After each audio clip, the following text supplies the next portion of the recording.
Shalom jemaat yang dikasihi Tuhan. Ibadah adalah respon terhadap panggilan dan kasih Allah. Hanya orang-orang yang paham kasih Allah yang besar, yang bisa menaruh rasa hormat dan menikmati Tuhan di dalam ibadah. Saya mengajak jemaat sekalian untuk berdiri. Mari kita mengambil waktu teduh di hadapan Tuhan. Kita mempersiapkan hati dan pikiran kita.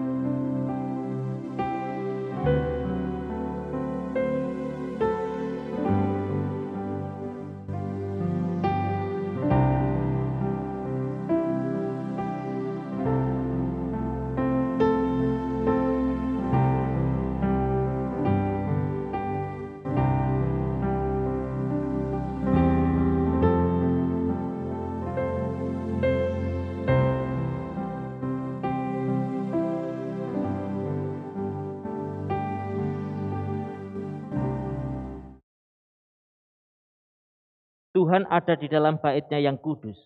Tuhan tahtanya di surga. Matanya mengamat-amati, sorot matanya menguji anak-anak manusia. Tuhan menguji orang benar dan orang fasik, dan Ia membenci orang-orang yang mencintai kekerasan. Sebab Tuhan adalah adil dan Ia mengasihi keadilan.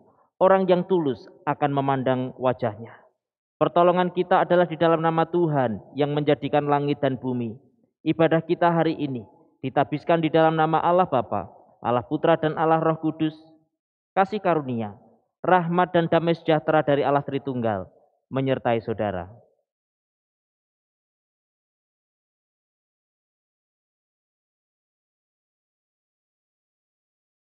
Selamat pagi jemaat yang dikasihi Tuhan, baik yang ada di rumah beribadah maupun yang ada di gereja. Kita mengucap syukur kepada Tuhan sebab pada saat ini, pada pagi hari ini, kita masih diberikan nafas kehidupan untuk memuji dan memuliakan namanya. Kita angkat pujian, biar setiap pujian kita manis Tuhan dengar.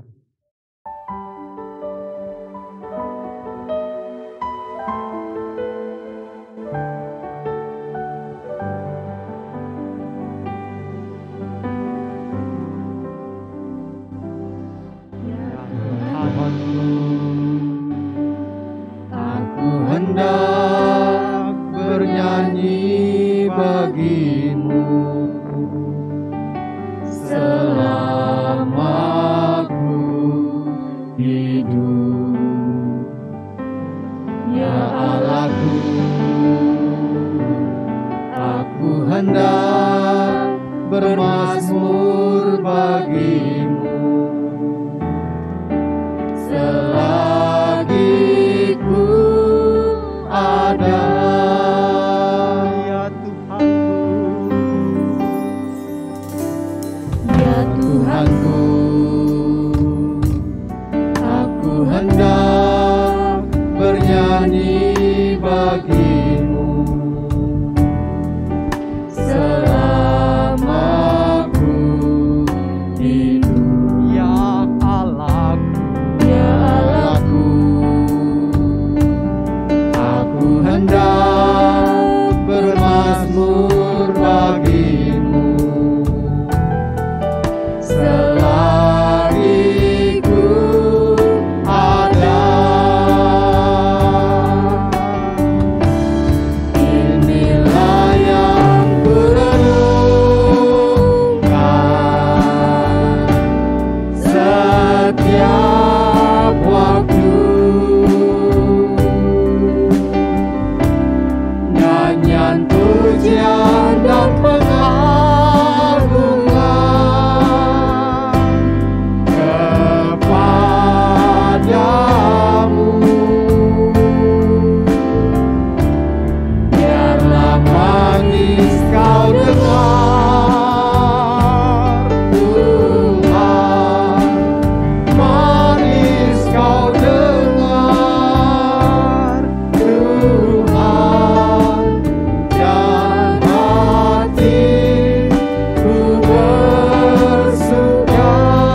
Allah, Allahku.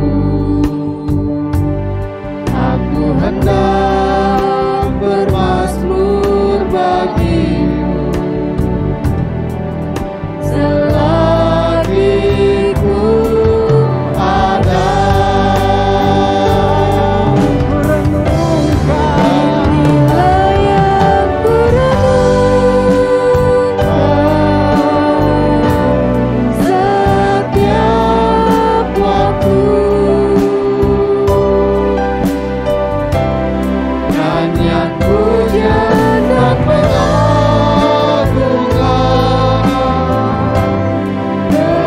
kepadamu.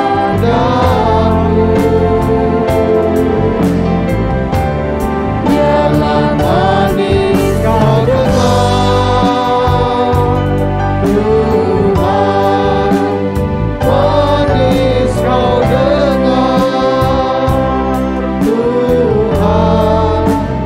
Dan hatiku bersuka karena-Mu. Inilah yang ku renungkan, Tuhan.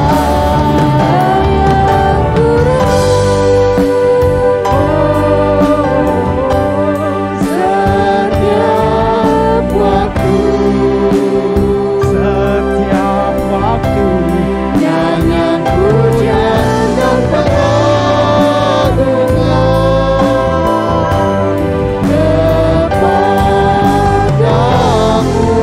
Biarlah manis kau dengar, biarlah manis kau dengar, Tuhan, manis kau dengar, Tuhan. Dan hatiku bersuka, hatiku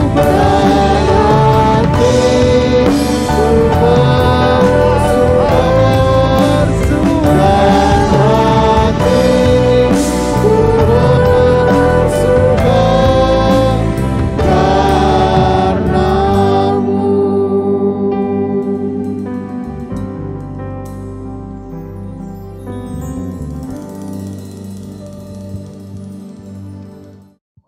Bapa Sorgawi, sungguh Tuhan kami mengucap syukur kepada Engkau. Sebab Tuhan, Engkau masih memberikan kesempatan kami untuk memuji dan memuliakan nama-Mu. Sungguh Tuhan, biar setiap pujian yang lahir dari mulut kami Tuhan, manis di hadapan-Mu, manis untuk Engkau dengar Tuhan. Bapa, kami juga menyadari Tuhan, kami mengucap syukur kepada Engkau untuk hari-hari yang boleh kami lewati. Kami lalui Tuhan, sepanjang minggu Tuhan masih menyertai kehidupan keluarga kami, kehidupan keluarga jemaat-Mu. Bapa, kami juga menyadari Tuhan, bahwa di dalam jalan kehidupan ini Tuhan, kami juga tidak luput dari segala dosa dan kesalahan yang telah lakukan.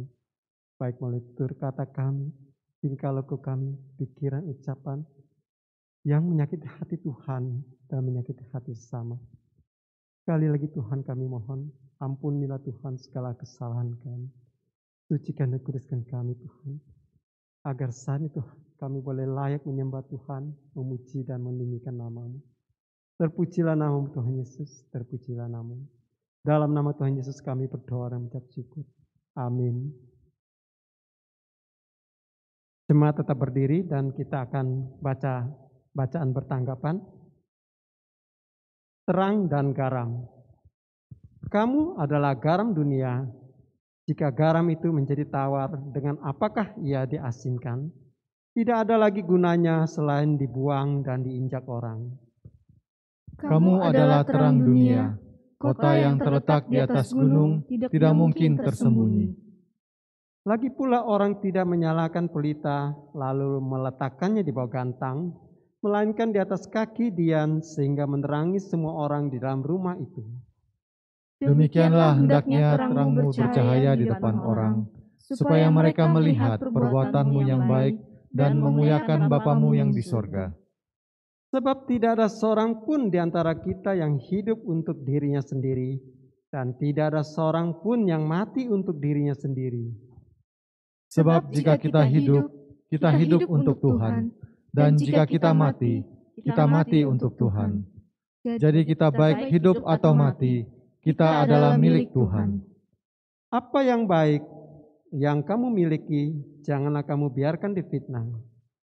Sebab kerajaan Allah bukanlah soal makanan dan minuman, tetapi soal kebenaran, damai sejahtera, dan sukacita oleh Roh Kudus.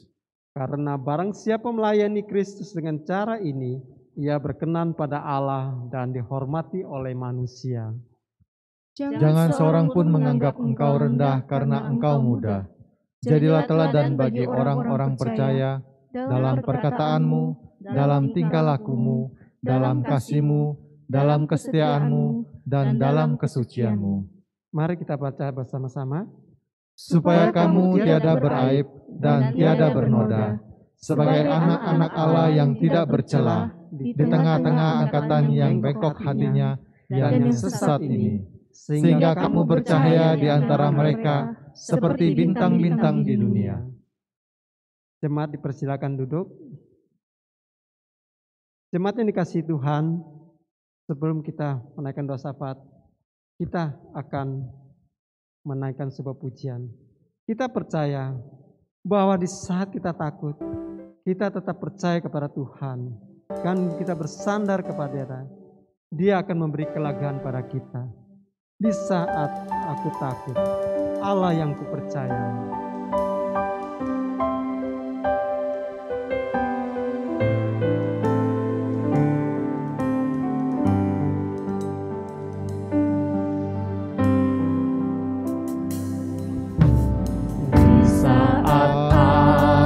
Takut, ku percaya padamu, segala kekhawatiranku di tanganmu, ku serahkan. Di saat aku lemah, bersandar padamu, segala kesesakanku telah kau tanggung bagiku. Engkau Allah yang kupercaya, di dalam hatiku hanya Engkau Yesus yang sanggup memberikanku kelegaan. Ya Engkau Allah yang kupercaya, di dalam hidupku hanya Engkau Yesus yang sanggup memberikanku kekuatan yang baru.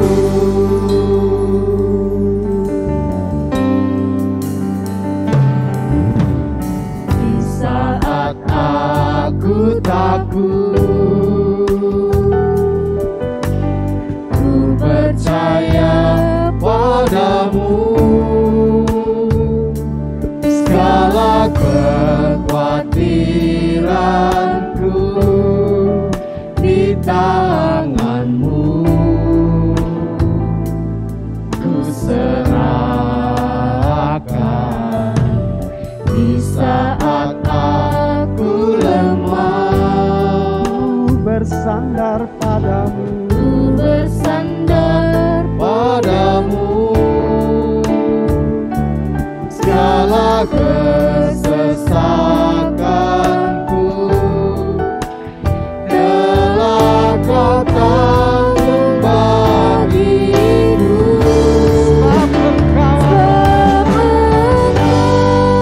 Allah yang kupercaya,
Jemaat yang dikasihi Tuhan, adapun pokok-pokok doa kita pada pagi hari ini.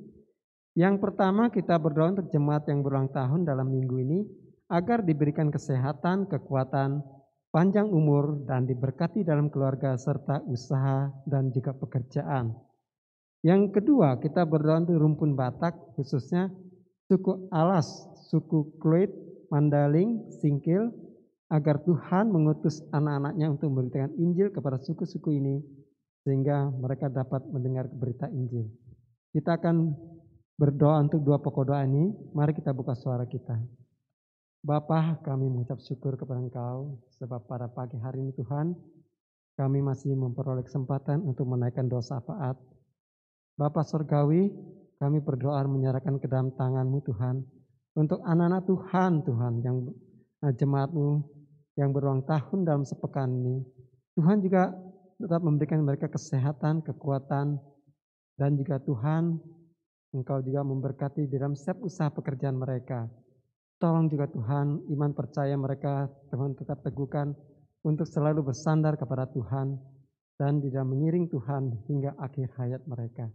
Terima kasih Tuhan, Bapa Surgawi, kami juga saat ini tetap menyerahkan untuk suku-suku yang masih belum percaya kepada Engkau Tuhan. Khususnya kami berdoa menyukai rumpun Batak, yaitu ada suku Alas, Kluit, Mandaling, Singkil. Kiranya Tuhan juga untuk mengutus anak-anak Tuhan untuk melayani suku ini saat ini. Dan juga mungkin ada hamba-hamba Tuhan maupun misionaris juga yang terlibat dalam pelayanan untuk suku-suku ini.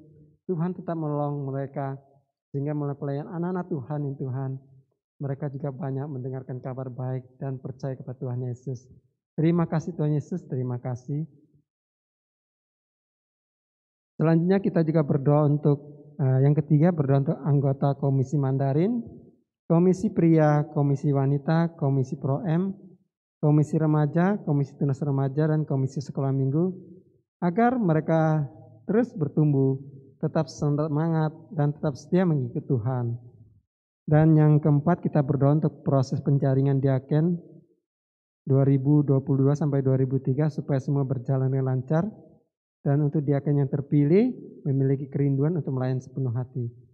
Mari kita berdoa. Bapa, kami juga berdoa untuk komisi yang ada di jemaat-Mu saat ini Tuhan. Baik itu komisi Mandarin, komisi pria, komisi wanita, komisi Pro-M, komisi remaja, komisi tunas remaja, dan komisi sekolah minggu. Tuhan juga tetap menolong mereka di dalam kehidupan mereka, dalam kerohanian mereka. Mereka tetap percaya kepada Tuhan. Dan khususnya untuk seluruh pengurus, Tuhan diberikan sehat dan kekuatan. Sekalipun Tuhan melayani melalui virtual maupun Zoom, ya Tuhan mereka tetap berikan sehat dan kekuatan selalu. Bapa Surgawi, kami juga berdoa ya Tuhan untuk pencarian diaken dan juga untuk pemilihan diaken pada minggu depan. Kami tetap serahkan dalam tangan-Mu, Tuhan juga campur tangan, agar seluruh proses pemilihan ini berjalan dengan baik.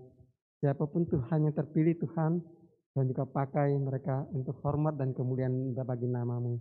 Terima kasih Tuhan Yesus, terima kasih Bapa, inilah doa syafaat kami, dan Tuhan akan menjawab seluruh doa kami sesuai waktu Tuhan sendiri. Dalam nama Tuhan Yesus kami berdoa, amin. Jemaat yang dikasihi Tuhan, saya undang untuk berdiri. Kita akan membacakan 10 hukum Allah. 10 hukum Allah. 1.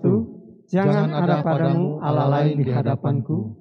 2. Jangan membuat bagimu patung yang menyerupai apapun yang ada di langit di atas, atau yang ada di bumi di bawah, atau yang ada di dalam air di bawah bumi. Jangan sujud menyembah kepadanya, atau beribadah kepadanya. 3. Jangan menyebut nama Tuhan Allahmu dengan sembarangan, sebab Tuhan akan memandang bersalah orang yang menyebut namanya dengan sembarangan. 4. Ingatlah dan kuduskanlah hari Sabat. 5. Hormatilah ayahmu dan ibumu, supaya lanjut umurmu di tanah yang diberikan Tuhan Allahmu kepadamu. 6. Jangan membunuh. 7. Jangan berzina. 8. Jangan mencuri. 9. Jangan mengucapkan saksi dusta tentang sesamamu. 10. Jangan mengingini rumah sesamamu. Jangan mengingini istrinya, atau hambanya laki-laki, atau hambanya perempuan, atau lembunya, atau keledainya, atau apapun yang dipunyai sesamamu. Jemaat dipersilakan duduk kembali.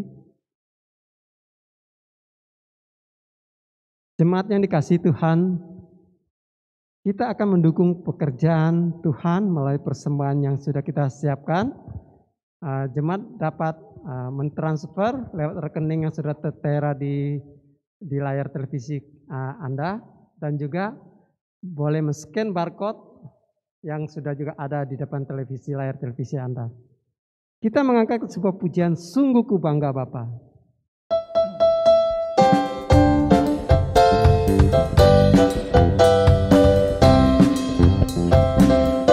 Sungguh ku bangga Bapa, punya Allah seperti Engkau. Sungguh ku bangga Yesus, atas segala pengorbananmu. Tak ingin aku hidup lepas dari kasih-Mu. Kasih-Mu menyelamatkan dan beriku pengharapan.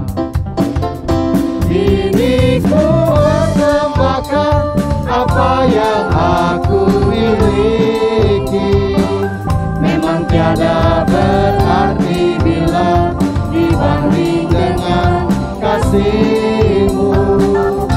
Namun ku ingin memberi dengan sukacita di hati, karena aku tahu ini menyenangkan hati-Mu. Sungguh ku bangga Bapa. Sungguh ku bangga Bapa, punya Allah seperti Engkau. Sungguh ku bangga Yesus, atas segala pengorbananmu. Tak ingin aku hidup lepas dari kasih-Mu. Kasih-Mu menyelamatkan dan beriku pengharapan. Kini ku persembahkan apa yang aku miliki. Memang tiada berarti bila dibanding dengan kasih-Mu. Namun ku ingin memberi dengan sukacita di hati, karena aku tahu ini menyenangkan hati-Mu.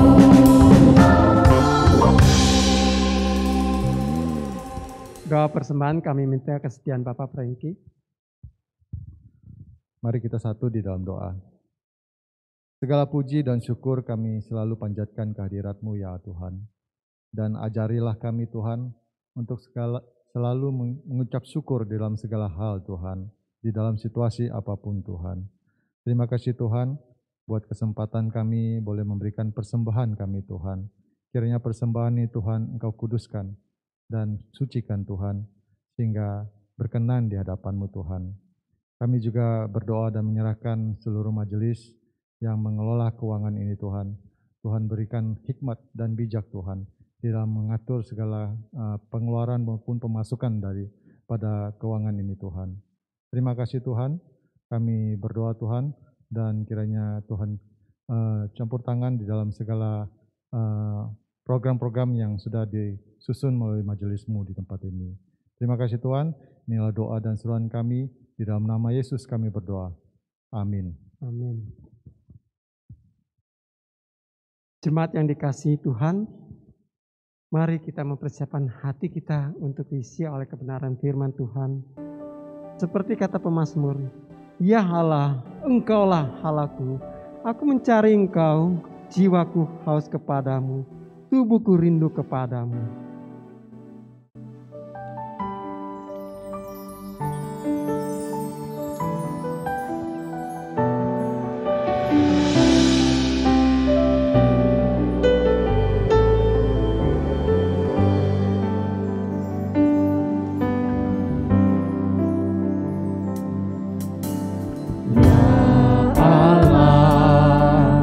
Engkaulah Allahku,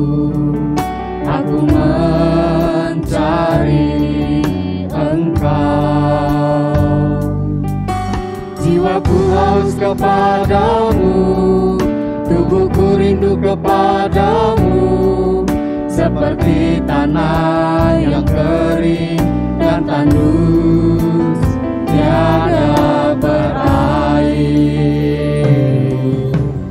Demikianlah aku memandang kepadamu di tempat kudus, sambil melihat kekuatanmu dan kemuliaanmu. Sebab kasih setiamu lebih baik daripada hidup, bibirku akan memegangkan Engkau. Demikianlah aku mau memuji Engkau seumur hidupku dan menaikkan tanganku demi namamu.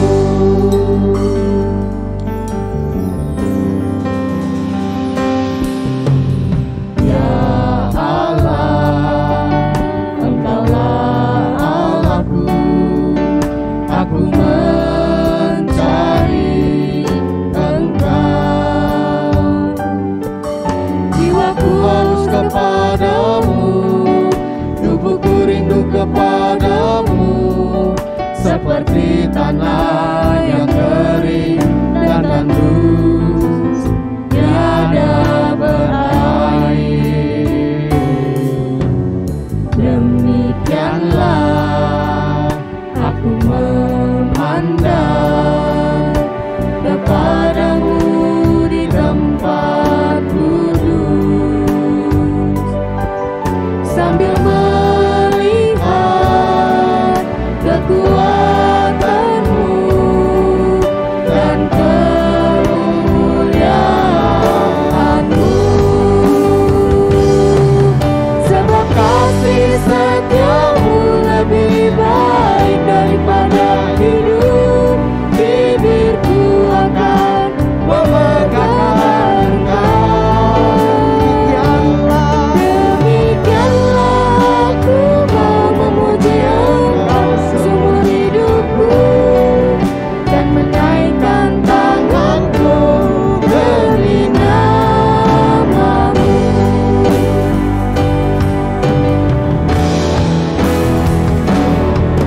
Sebab kasih setiamu lebih baik daripada hidup, bibirku akan memegangkan Engkau. Demikianlah aku mau memuji Engkau seumur hidupku dan menaikkan tanganku demi namamu.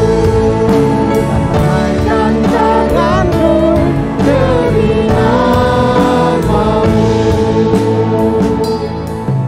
Dan menaikkan tanganku demi namamu.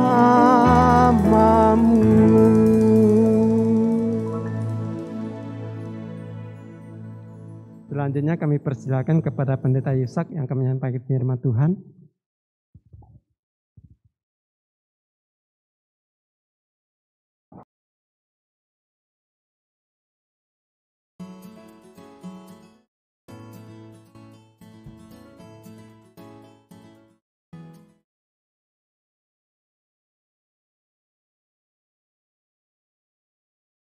Halo teman-teman di GKKA Tarakan, damai sejahtera dalam nama Tuhan Yesus. Nama saya Pak Jeremy, saya seorang pilot dengan Yayasan MAF di Kalimantan. Dan saya sangat berterima kasih atas kesempatan hari ini untuk bercerita dan buat kesaksian bagaimana Tuhan memanggil saya jadi seorang pilot dengan MAF. Orang tua saya adalah orang Kristen. Saya sangat diberkati oleh Tuhan. Oleh karena itu, dan saya lihat teladan mereka sejak saya masih kecil. Sebenarnya mereka juga orang misionari. Mereka adalah misioneri dengan suku Amerika, Native American, Hopi namanya, suku Hopi. Dan saya lihat teladan mereka selalu taat kepada Tuhan walaupun mereka sering dalam keadaan yang sangat susah. Tempat pelayanan mereka itu sangat keras, sangat susah, dan tidak ada banyak hamba Tuhan lain di tempat itu. Tetapi walaupun tempat itu sangat keras, sangat susah, sangat terpencil, saya lihat teladan mereka selalu siap taat kepada Tuhan, dan itu pengaruh yang sangat kuat dalam hidup saya. So saya lihat teladan itu dan saya berpikir saya mau seperti itu juga. Saya mau selalu taat kepada Tuhan. Dan ada paman saya yang adalah seorang pilot, dan saat saya masih mungkin 6 tahun, saya sempat naik pesawat sama dia, dan sejak hari itu saya berpikir, wow, saya memang mau jadi seorang pilot. So Tuhan seperti campur keinginan dua-dua itu, jadi seorang pilot tetapi secara yang selalu taat kepada Tuhan dan memuliakan nama Tuhan dalam hidup saya. So saat saya lulus dari SMA, saya cari sekolah khusus untuk belajar penerbangan misi. Saya dengar, oh ya, ada hal penerbangan misi, ada cara untuk melayani pakai pesawat kecil untuk memuliakan nama Tuhan Yesus di tempat yang terpencil di seluruh dunia. Dan saya dengar mengenai itu dan saya ambil keputusan itu pasti yang Tuhan mau saya buat dalam hidup saya. So saya pindah ke kota lain saat saya lulus dari SMA, dan saya kuliah selama 5 tahun untuk belajar Alkitab, belajar teologi, belajar cara memelihara pesawat sebagai montir pesawat, dan belajar cara menerbangkan pesawat sebagai pilot. So ada satu sekolah, satu kuliah khusus untuk semua itu, Moody Bible Institute namanya, dan ada banyak orang MAF yang belajar di kuliah itu. Pas pada saat itu Tuhan juga buka pintu supaya saya bisa bekerja saat kuliah. So saya kuliah pada siang hari dan pada sore malam, dan akhir pekan saya sempat kerja di pabrik pesawat Kodiak, macam pesawat yang MAF pakai di sini di Tarakan. Dan itu kesempatan yang hebat sekali yang Tuhan kasih kepada saya untuk menyiapkan saya untuk pelayanan dengan Yayasan MAF. Saat saya lulus dari kuliah itu, saya tidak tahu buat apa habis kuliah, karena saya tidak ada cukup pengalaman untuk langsung ikut dengan Yayasan MAF. Dan Tuhan buka jalan supaya saya bisa jadi instruktur penerbangan di tempat yang sangat khusus yang mengajarkan orang dengan yayasan seperti MAF, yayasan Kristen, yayasan misi seperti MAF, yang mau belajar bagaimana menerbangkan dan memelihara pesawat Kodiak. Dan karena saya sudah kerja di pabrik, saya ditawar untuk bekerja di tempat itu untuk mengajarkan orang lain bagaimana menerbangkan Kodiak dan bagaimana memelihara pesawat Kodiak.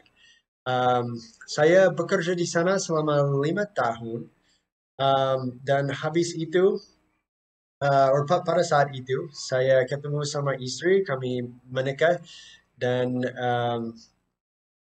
kami ada 2 anak pada saat Tuhan panggil kami ikut dengan Yayasan Maaf. So kami ikut Yayasan Maaf dan Maaf kirim kami ke Indonesia. So 6 tahun sesudah saya lulus dari kuliah, kami pindah ke Indonesia. 1 tahun di Jawa Tengah untuk belajar bahasa Indonesia, dan sekarang sudah 5 tahun di Tarakan, Kalimantan. Puji Tuhan, Dia memberkati kami dengan 2 anak lagi. Jadi sekarang kami punya anak 4, dan kami senang sekali atas kesempatan melayani di Kalimantan Utara dengan Yayasan Maaf. Tuhan selalu setia dan hebat sekali dalam hidup saya. Pada saat saya kuliah, karena orang tua saya adalah orang misi, mereka tidak ada uang untuk bayar untuk kuliah itu, dan itu sangat mahal karena untuk belajar bagaimana menerbangkan pesawat itu mahal sekali. Tetapi orang tua mereka tidak bisa bayar, saya sendiri tak bisa bayar, dan Tuhan setiap tahun selama 5 tahun itu saat saya belajar, saat saya kuliah selama 5 tahun, Tuhan selalu menyediakan uang dana cukup untuk terus belajar penerbangan misi itu. Sampai saya lulus, puji Tuhan, saya bisa langsung cari kerja, dan 5 tahun lagi ikut dengan Yayasan Maaf. Dan Tuhan dia baik sekali, dia hebat sekali, dia selalu setia kepada kami, dan saya memuliakan nama Dia, dan sangat senang atas kesempatan terus melayani di Tarakan, Kalimantan Utara. Terima kasih banyak lagi atas kesempatan ini untuk buat kesaksian ini. Semoga ini membesarkan hati kalian juga, mendorong hati kalian juga, dan muliakan nama Tuhan Yesus. Tuhan Yesus memberkati. Sebelum kita mempelajari firman Tuhan, mari kita berdoa terlebih dahulu. Kami sungguh bersyukur kemurahan Tuhan menghampiri kami orang-orang yang berdosa, sehingga kami bukan hanya ditebus, tetapi kami juga dilayakkan untuk menghampiri tahta Tuhan yang kudus. Dan sebentar kami akan belajar firman Tuhan. Kiranya firman yang kudus, yang mulia, yang memerdekakan itu akan menjadi sukacita bagi kami, sekaligus kami boleh mengerti isi hati Tuhan.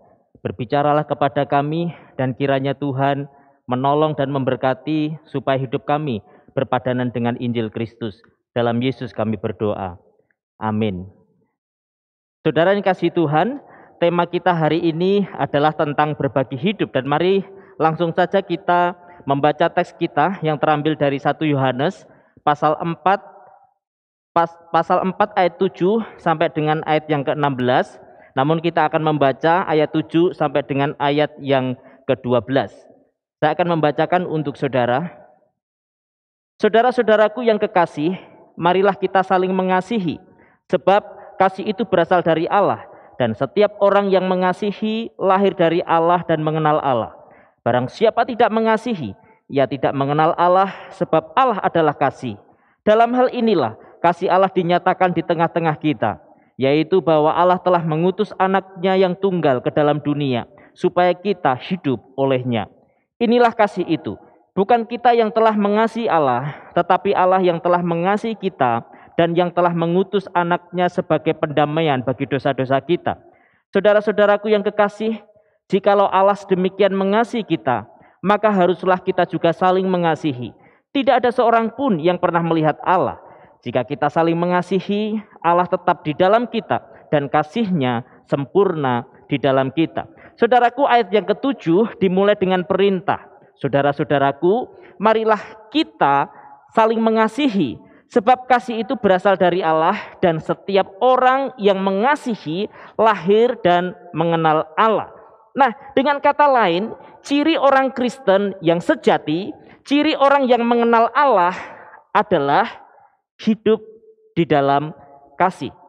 Tapi sayang saudara, di tengah perintah yang agung itu, justru kasih semakin jarang kita temukan. Bahkan di antara anak-anak Tuhan sendiri, cinta semakin langka di dalam dunia yang penuh dengan dosa.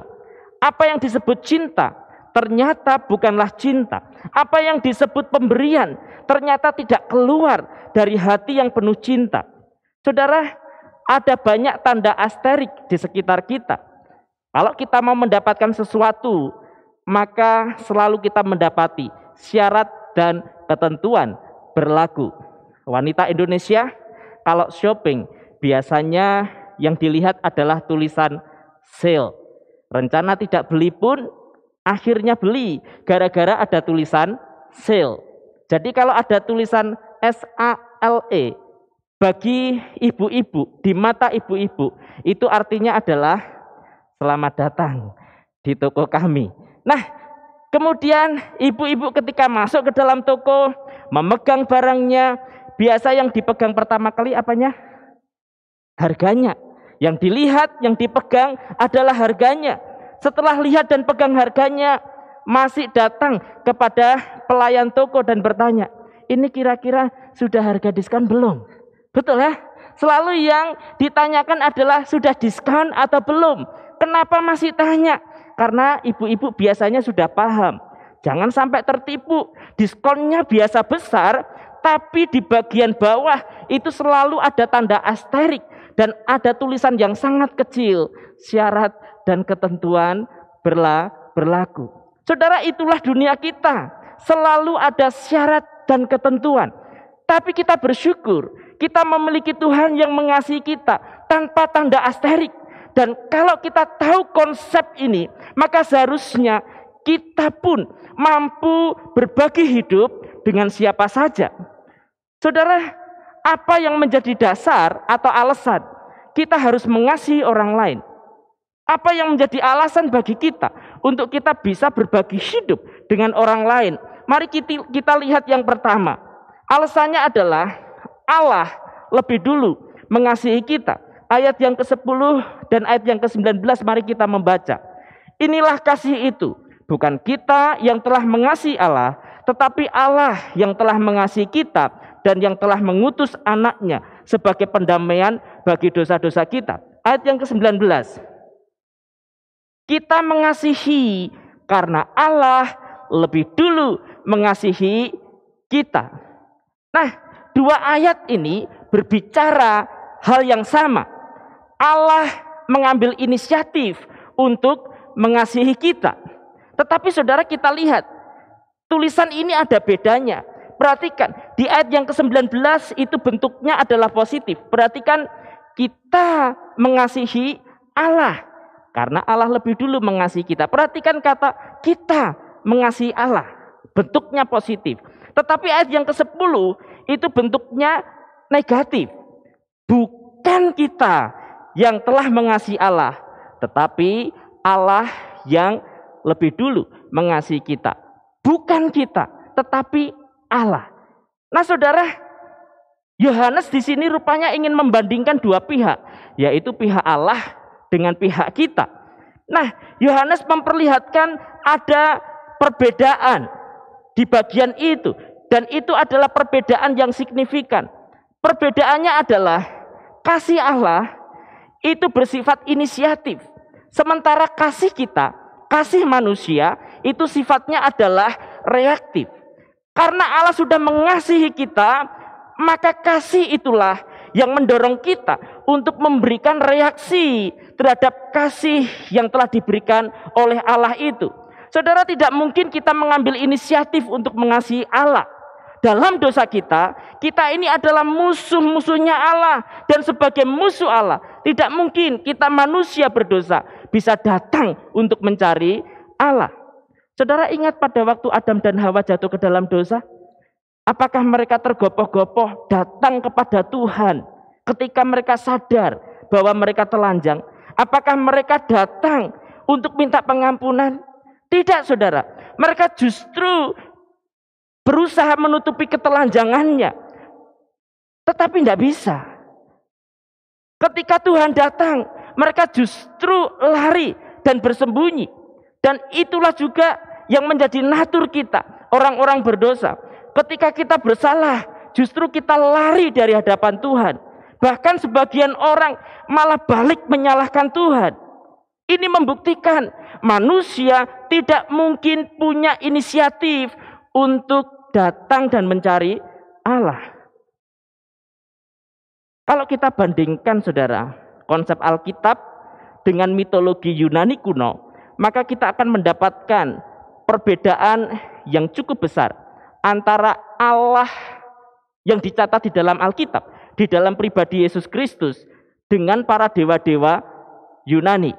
Dalam mitologi Yunani ada kisah dewa A bertengkar dengan dewa B, lalu kemudian dewa A mengalahkan dewa B, dan yang terjadi adalah dewa B marah. Siapa yang dimarahin dan siapa yang dihukum karena kekalahannya? Yang dimarahin, yang dihukum adalah manusia. Ada cerita yang lain, dewa A perang dengan dewa B, lalu kemudian dewa B ini mati. Kekasih atau ibu dewa B kemudian menangis, dan apa yang terjadi? Karena tangisan itu, maka kemudian terjadilah banjir yang besar di bumi. Maka kemudian kita bertanya, ini sebetulnya persoalan siapa? Siapa yang sedang berperang? Siapa yang sedang berkonflik? Mereka yang perang, mereka yang konflik. Kenapa kita yang harus menanggungnya? Betul, saudara ya? Sehingga bisa dikatakan di dalam konsep mitologi Yunani kuno, persoalan manusia, semua masalah manusia itu inisiatifnya datang dari para dewa. Beda dengan Allah di dalam Yesus Kristus. Allah mengambil inisiatif itu justru untuk menjadi solusi. Allah mengambil inisiatif untuk menyelesaikan persoalan kita. Dan itulah keunikan kekristenan. Berapa kali Alkitab mengingatkan, terutama di dalam teks kita, bukan kita yang mengasihi Allah, tetapi Allah yang lebih dulu mengasihi kita. Di dalam Yohanes pasal 15 juga dicatat, bukan kamu yang memilih aku, tetapi aku yang memilih kamu. Ini bicara soal inisiatif Allah. Lukas 19 juga mencatat, anak manusia datang untuk mencari dan menyelamatkan yang hilang. Ini pun juga bicara, inisiatif itu bermula dari Allah. Saudara, Allah kita bukanlah Allah penunggu. Karena kalau Allah itu sampai menunggu, maka penantiannya pasti sia-sia. Kenapa? Karena manusia tidak punya inisiatif untuk datang dan mencari Allah. Saudara, dalam sebuah kelas doktrin, dosen saya memberikan sebuah ilustrasi. Ilustrasinya begini. Kalau misalkan saudara beli sebuah mobil, dan mobil itu kemudian rusak, lalu diberikan dua pilihan. Pilihan yang pertama adalah dikasih buku manual, kemudian saudara perbaiki sendiri. Pilihan yang pertama. Pilihan yang kedua adalah pembuatnya atau dari pabriknya itu datang, lalu kemudian memperbaiki mobil yang rusak itu. Saya tanya, kira-kira saudara pilih yang mana? Saya yakin kalau kita cerdas, maka kita pilih yang kedua.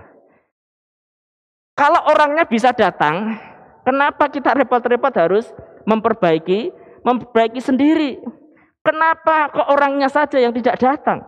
Saudara, kalau kita sama-sama percaya bahwa Allah itu menciptakan dunia, kalau kita sama-sama percaya dunia ini sedang bermasalah, maka solusi yang paling masuk akal adalah Allah yang menciptakan dunia itu, dia akan datang untuk menyelesaikan masalahnya.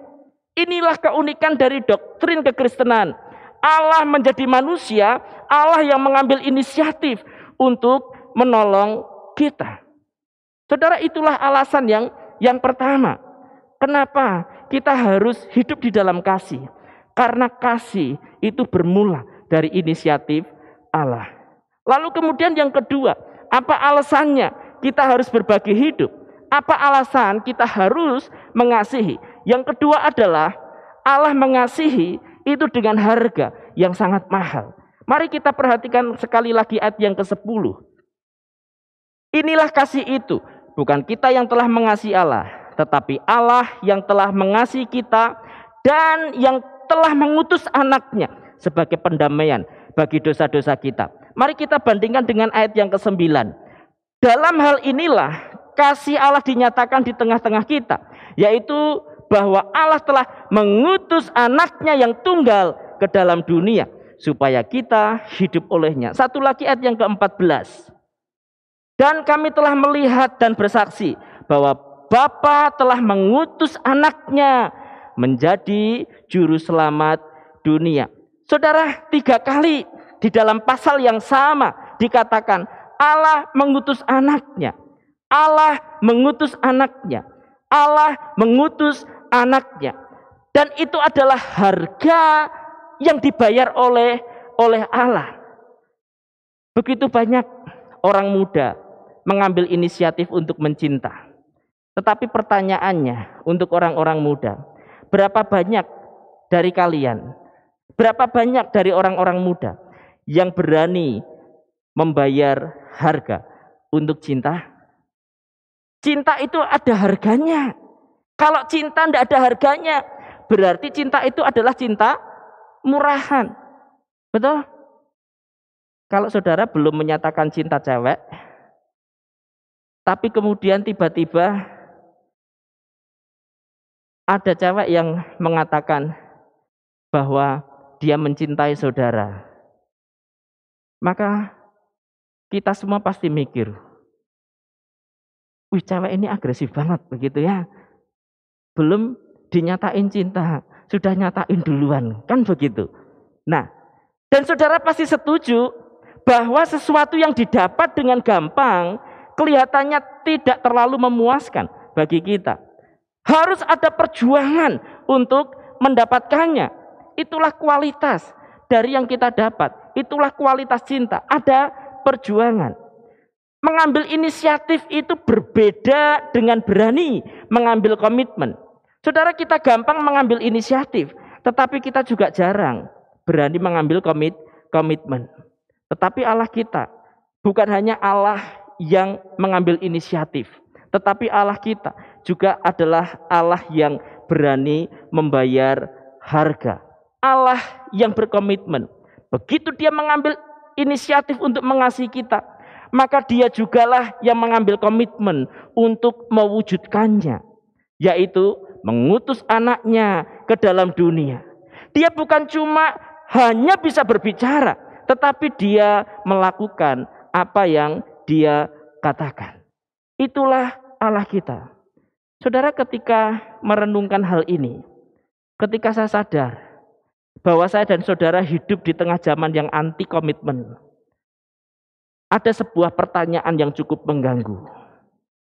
Pertanyaannya adalah, apakah kasih Allah itu benar-benar tanpa syarat bagi kita? Sekali lagi, apakah kasih Allah itu benar-benar tanpa syarat? Dan saudara, jawabannya cukup mengejutkan. Kasih Allah tanpa syarat bukan berarti kasih itu tanpa harga. Dengan kata lain, kasih Allah itu sebetulnya bersyarat, tetapi syarat itu sudah dia bayar sendiri, sehingga kasih itu ketika sampai kepada kita, kasih itu menjadi kasih yang tanpa syarat. Dan ketika kita mencoba memahami, Allah mengutus anaknya ke dalam dunia, maka saudara, itu sebetulnya memberitahu 2 hal penting bagi kita. Apa itu? Yang pertama adalah kita harus sadar betapa seriusnya dosa itu. Kalau dosa tidak serius, maka Allah cukup mengirimkan nabi-nabinya. Kalau dosa itu tidak terlalu serius, maka Allah cukup mengirimkan malaikatnya saja. Ketika ternyata Allah mengutus anaknya, maka itu memberitahu bahwa masalah yang sedang kita hadapi itu jauh lebih besar, itu jauh lebih rumit daripada apa yang kita pahami. Kalau saudara sulit membayangkan seriusnya dosa, maka bayangkan saja betapa seriusnya penderitaan yang pernah saudara alami. Kehilangan, kita pernah kehilangan. Disakiti, siapa manusia yang tidak pernah disakiti? Dikecewakan, dikhianati, kematian, mengalami sakit penyakit, bencana alam, memporak-porandakan, dan itu membuat penderitaan. Saudara, semua itu tidak akan ada di dalam dunia kalau manusia itu tidak jatuh ke dalam dosa. Maka bayangkan betapa seriusnya penderitaan yang kita alami. Maka saudara bisa membandingkan, paling tidak mencicipi, melihat, itulah seriusnya dosa. Karena semua penderitaan itu akarnya dari dosa manusia. Yang kedua, Allah mengutus anaknya. Itu memberitahu kepada kita, selain seriusnya dosa, yang kedua adalah betapa besar kasih Allah itu kepada kita. Saudara, kita rela berkorban apa saja demi orang yang kita kasihi. Tetapi sangat jarang kita mengorbankan orang yang kita kasihi demi apa saja. Seseorang bertanya, kalau Bapa adalah Allah yang baik, kenapa Bapa tidak turun sendiri ke dalam dunia menyelesaikan persoalan dunia ini? Mengapa Bapa itu kok mengutus anaknya? Saudara, ini pertanyaan yang mendalam dan masuk akal. Kalau memang dia kasih dan dia berkuasa, kenapa tidak dia sendiri? Kenapa harus mengorbankan anaknya? Saudara, jawabannya adalah jauh lebih berat orang tua itu melihat anaknya menderita daripada orang tuanya sendiri yang menderita. Orang tua akan memilih menderita demi anaknya daripada memandang anaknya hidup dalam penderitaan. Setuju? Saudara yang sudah jadi papa mama pasti mengerti apa yang saya maksudkan. Maka ketika kita memahami konsep ini, sekaligus ini menandakan bahwa penderitaan Allah ketika memandang anaknya itu harus dikorbankan untuk manusia berdosa, sekaligus membawa kita kepada konsep yang pertama, bahwa dosa itu begitu serius sehingga harus diselesaikan dengan cara Bapa mengutus anaknya, mengorbankan anaknya bagi saya dan saudara. Saudara, siapa bilang Allah mengutus Yesus Kristus itu bapaknya ongkang-ongkang, enak-enakan, sementara melihat anaknya dikorbankan? Enggak, saudara. Justru itu adalah penderitaan yang luar biasa. Jadi ketika Allah itu mengutus anaknya, itu memberitahu kita betapa serius dosa itu, betapa besar kasih Allah bagi kita. Saudara mau minta bukti apa lagi? Anaknya diberikan bagi kita. Maka sangat tidak pantas kalau orang Kristen selalu ngeluh mempersoalkan kasih Allah. Allah sudah berbagi hidup dengan kita supaya kita yang telah mati di dalam dosa itu bisa hidup bagi Allah. Maka kalau kita paham hal ini, seharusnya kita tidak lagi meragukan kasih Allah. Bahkan ketika kita berada di dalam penderitaan yang amat sulit, bahkan ketika kita berada dalam situasi yang sangat pelik, kita perlu memahami satu hal. Dia sudah memberikan Kristus bagi kita. Kristus cukup bagi kita. Pertanyaannya adalah, apakah Kristus tidak pernah cukup bagi engkau? Saudara, seringkali kasih kita kepada orang lain itu dibatasi oleh keadaan kita. Di dalam hal pemberian, seringkali kita berpikir begini, aku saja kurang, aku saja miskin, bagaimana bisa memberi kepada orang lain? Bagaimana mungkin aku ini bisa memberi kontribusi bagi pekerjaan Tuhan? Wong aku saja butuh disupport kok. Saudara, seringkali kita memasukkan rumus matematika di dalam pengalaman rohani kita. Kita berpikir selalu di dalam otak kita, 2 dikurang 1 itu tinggal 1. Tidak ingatkah saudara dengan kisah janda Sarfat yang tinggal memiliki segenggam kepung dengan sedikit minyak, dan dia berkata bahwa ini untuk roti yang kecil dimakan aku dan anakku, setelah itu besok aku mati. Tetapi kemudian saudara perhatikan, Nabi Elia datang meminta roti itu. Nah, apakah pemberian kepada Nabi itu membunuh dia? Tidak, saudara. Di dalam kemurah hatian itu justru tersedia berkat yang tidak pernah kita bayangkan. Matematika kita selalu berhitung 2 dikurang 1 itu tinggal 1. Sama seperti jawaban janda Sarfat ketika diminta roti. Dia mengatakan ini aja tinggal dikit. Setelah makan tidak ada lagi, kami akan mati. Tetapi kemudian ketika digerakkan oleh kemurah hatian, sesuatu yang tidak pernah bisa dia bayangkan itu terjadi dalam hidupnya. Maka saudara, jangan pernah engkau mengeksploitasi kemiskinanmu sehingga engkau tidak bisa memberi. Kemiskinan bukan alasan untuk tidak bertumbuh di dalam pemberian bagi Tuhan. Lalu kemudian di dalam hal Injil, kita seringkali merasa bahwa itu bukan bagian kita. Ada banyak alasannya. Mungkin ada orang yang merasa takut ketika memberitakan ditolak, dimarahin, atau kemudian dimusuhi. Ada sebagian orang berpikir, aku merasa tidak bisa ngomong, tidak pandai bicara. Saudara, kalaupun saudara merasa tidak fasih bicara, sebetulnya itu bukan alasan. Karena masih bisa kita ini diperlengkapi. Masalahnya adalah engkau mau atau tidak untuk diperlengkapi. Kalaupun saudara masih dalam proses belajar menyampaikan Injil, sebetulnya ada hal lain yang sudah bisa kita bagikan kepada orang lain di dalam konteks pemberitaan Injil. Apa itu?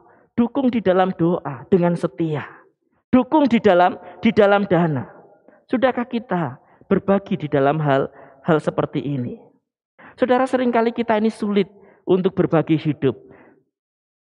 Karena meskipun selama bertahun-tahun kita menjadi orang Kristen, persoalannya adalah kita belum paham.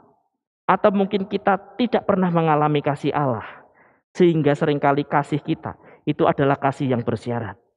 Seringkali ketika kita bersikap terhadap orang lain atau mau mengambil kasih kepada orang lain, selalu ada tanda asterik. Kamu punya apa? Kalau syarat ketentuannya itu bisa dipenuhi, baru kita bisa bersikap, berbagi, dan mengasihi orang lain. Seringkali kita bertanya, kamu sudah mencapai apa? Dengan kata lain, ini loh, aku sudah seperti ini.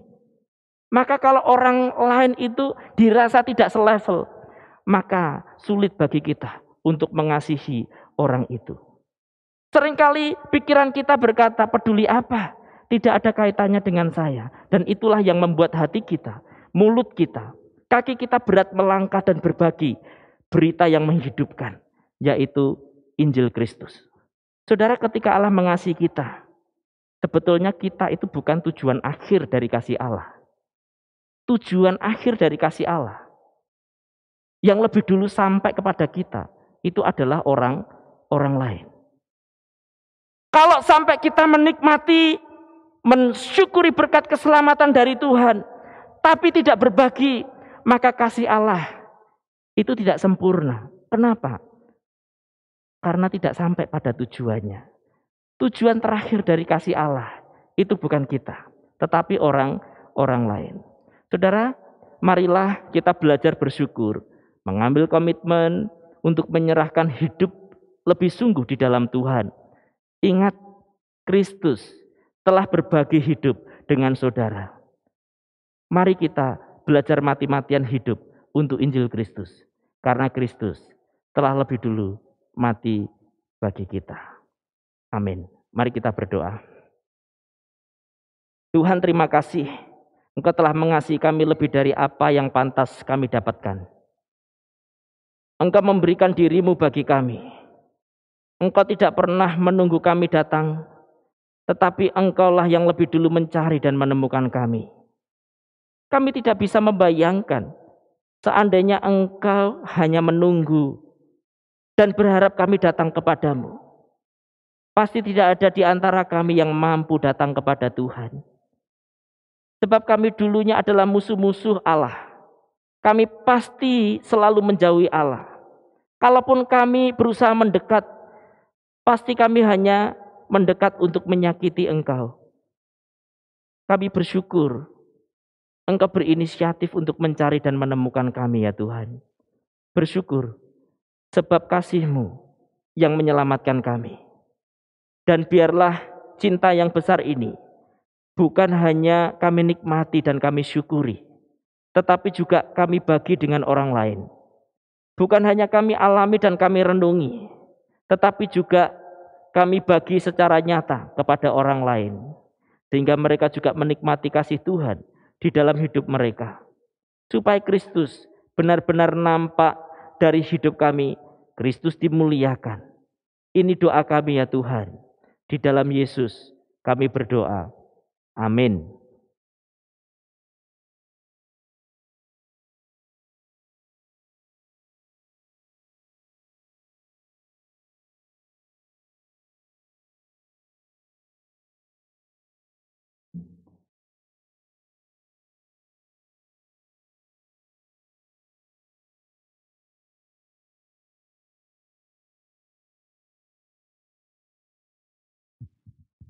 Jemaat yang dikasihi Tuhan, kasih Allah demikian besar, Ia telah mengutus anaknya datang ke dunia untuk menebus kita orang berdosa. Kiranya kasih Yesus yang demikian besar tidaklah menjadi milik kita sendiri. Biar kasih yang demikian besar juga boleh kita bagikan kepada mereka yang belum percaya kepada Tuhan Yesus. Kau telah memilihku.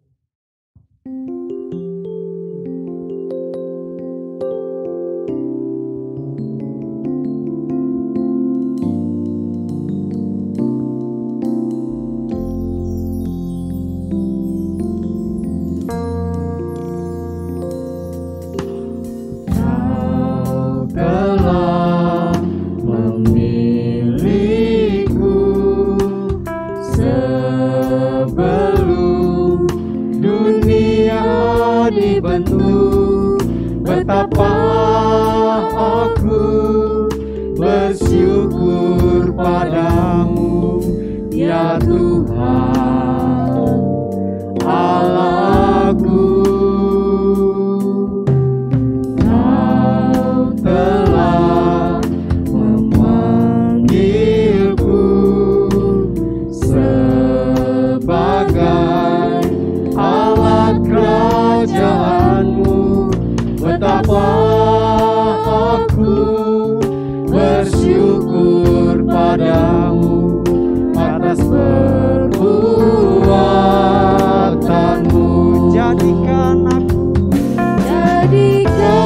aku bait suci-Mu yang kudus dan yang tiada bercela. Jadikan aku mesbah doa-Mu bagi keselamatan bangsaku.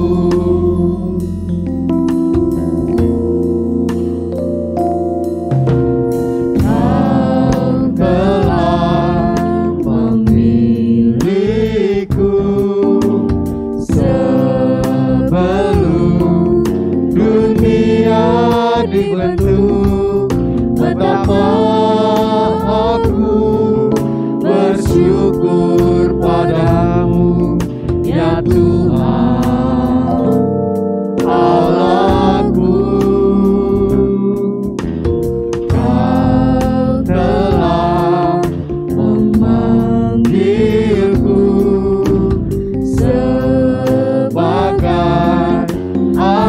kerajaanmu, betapa aku bersyukur padamu atas perbuatanmu. Jadikan aku bait suci-Mu yang kudus dan yang tiada bercela. Jadikan aku pesta doamu bagi keselamatan bangsaku. jadikan aku Tuhan,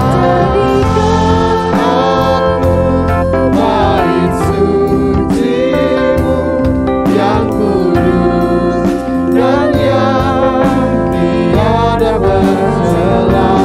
Jadikan aku pesta doamu bagi keselamatan bangsaku. bagi keselamatan, Keselamatan bangsaku Tuhan.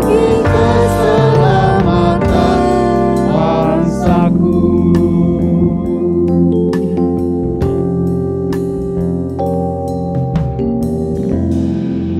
Jemaat yang dikasih Tuhan, kita akan mengakhiri ibadah kita pada pagi hari ini. Dosologi, doa berkat Amin Sound akan dipimpin oleh hambanya. Jemaat saya undang berdiri.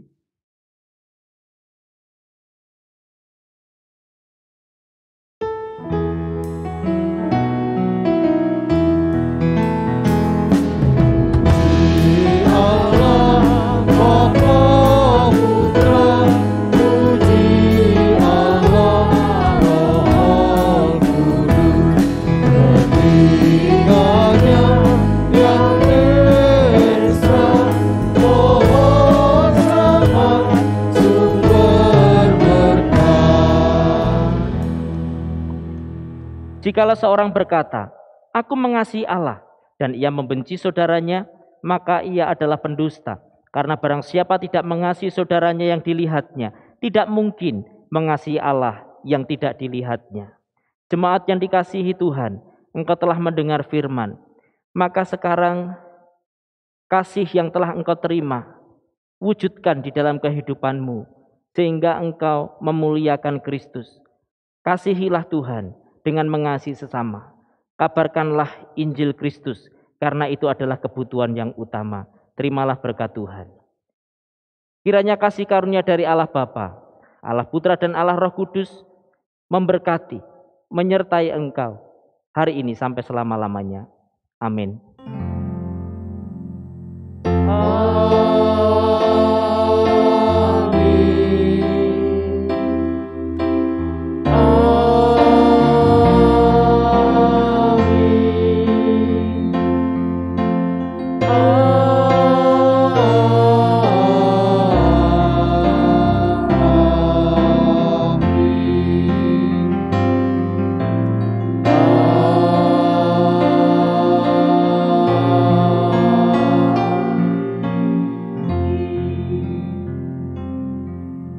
Jemaat dipersilahkan duduk, silahkan mengambil waktu teduh.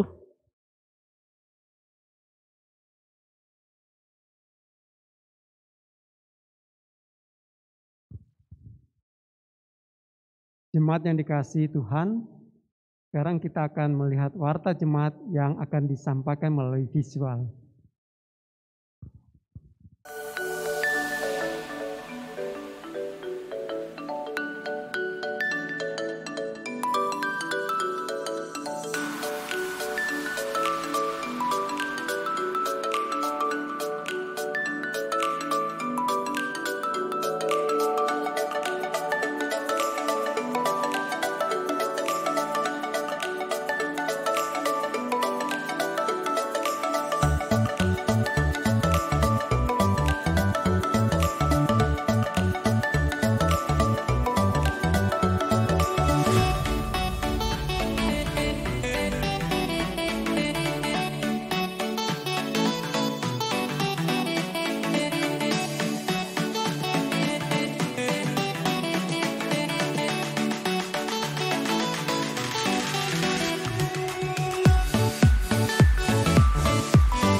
Jemaat yang dikasihi Tuhan, ibadah kita selesai. Selamat hari Minggu. Tuhan Yesus memberkati.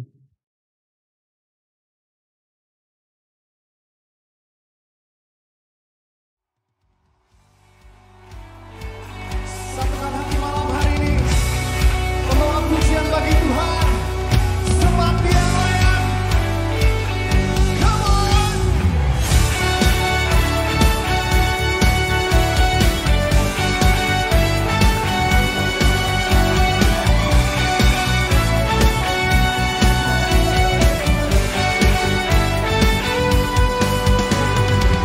Katakan sama-sama. Kami datang bawa pujian, bersama memuji-Mu Tuhan. Satukan suara dan nyanyikan sorak kemenangan. Gloria,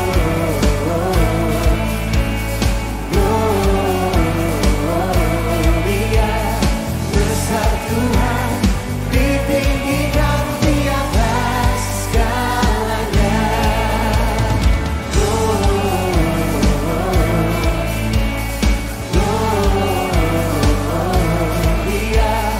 besar Tuhan, ditinggikan puji-Nya.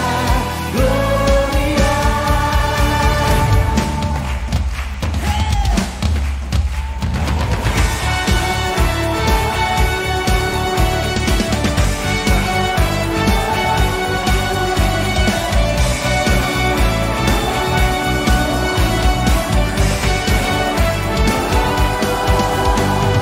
Kami datang bawa pujian, bersama memuji-Mu Tuhan. Satukan suara dan nyanyikan sorak kemenangan. Kami datang bawa pujian, bersama memuji-Mu Tuhan. Satukan suara dan nyanyikan sorak kemenangan.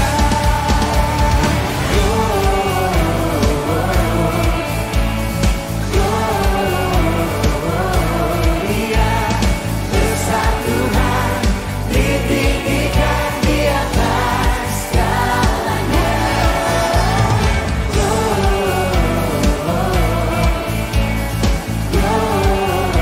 Gloria, besar Tuhan, ditinggikan puji-Nya.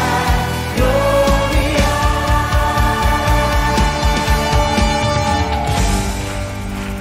Tuhan berdahsyat, amin. Berikan tepuk tangan buat Tuhan, saudara. Oh, Jesus. Angkat suaramu sama-sama, satukan hati, katakan. We give you glory.